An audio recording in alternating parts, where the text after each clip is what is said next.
अस्सलामुअलैकुम।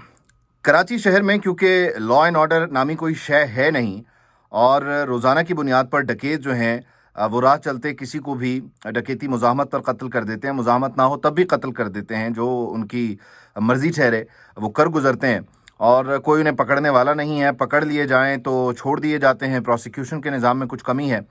अब फिर जब लॉ एंड ऑर्डर नहीं होता तो फिर जिसका जो दिल करता है वो करता है। ऐसा ही एक वाक़या डिफेंस ख़याबान जांबाज में पेश आया है, जिसकी तफसील आप मुख्तलिफ टेलीविज़न स्क्रीन्स पर भी देख रहे हैं। इसकी कुछ ऐसी तफसील जो मज़ीद मैंने कुछ दोस्तों से बात करके हासिल की, आपके साथ शेयर करते हैं। हुमायूं दाऊद नामी एक शख्स जो है उसका कत्ल हुआ है और कत्ल किसी और ने नहीं किया बल्कि दोस्त ने किया है, जिसका नाम फ़हद ख़ान है। और ये अफसोसनाक वाक़या इकलौते बेटे की जान ले गया, माँ बाप के वाहिद सहारे की जान ले गया, दो बच्चों को यतीम कर गया। और ये वाक़या होता कुछ इस तरह है कि 6 दोस्त बुनियादी तौर पे बैठे होते हैं आपस में, जिनमें अहमद ज़मान है, साकिब है, आसिफ है, फ़हद है, हुमायूं दाऊद है जिसका कत्ल हुआ, और हमाम जावेद है। ये 6 दोस्त आपस में बैठे हैं और बताने वाले ये बता रहे हैं कि ये नशे की हालत में थे और इस नशे की हालत में ये आपस में गुफ्त शनीद कर रहे थे। बातचीत हो रही थी कि इस बीच हुमायूं दाऊद और फ़हद ख़ान के दरमियान तल्ख़ कलामी हो गई। अब ये तल्ख़ कलामी क्यों हुई है, इसकी कोई वजह सामने नहीं आ रही है। यानी हमाम ने जो मुकदमा दर्ज करवाया उसमें भी इसकी तफसील नहीं दी है।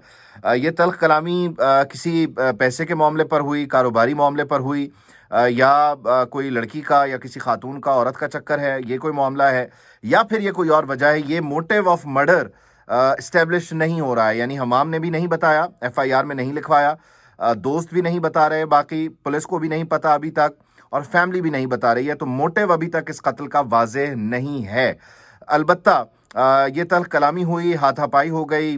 अहमद ज़मान, साकिब, आसिफ और हमाम ने बीच बचाव करवाया, मामला रफ़ा दफ़ा करवाया और फिर सब अपने अपने घरों को जाने लगे। जब अपने अपने घरों को जाने लगे तो फ़हद ने हुमायूं की गाड़ी में बैठने के बाद उस पर फायर खोले। अब हुमायूं की गाड़ी है रीवो, जो डाला कहलाता है, LD772, उस पर अंधाधुंध फायरिंग कर दी फ़हद ख़ान ने। और न सिर्फ फायरिंग की बल्कि इस हद तक फायरिंग की कि गाड़ी की जो तस्वीर हैं, वीडियोज़ हैं, उसमें देखा जा सकता है कि छलनी कर दिया तकरीबन। फ़हद की इस फायरिंग से हुमायूं ज़ख्मी हुआ। उसने गाड़ी चलाई, घर जा रहा था कि जो फ़हद है उसने फिर अपनी गाड़ी निकाली। लैंड क्रूज़र है वाइट कलर की, जिसका नंबर BD4917 है। और इस गाड़ी को निकालकर फ़हद ने हुमायूं का ताक़ुब किया और फिर बिल्कुल हुमायूं के घर के नीचे जाके, ऐन नीचे पहुंच के जहां वो रुका, वहां उसने फिर फायरिंग की। और यहाँ जो हुमायूं है वो कत्ल हुआ, शदीद ज़ख्मी हुआ मौके पर। उसके बाद उसे पहले एक निजी अस्पताल ले जाया गया, फिर जिना अस्पताल लाया गया, लेकिन खैर वो दम तोड़ चुका था।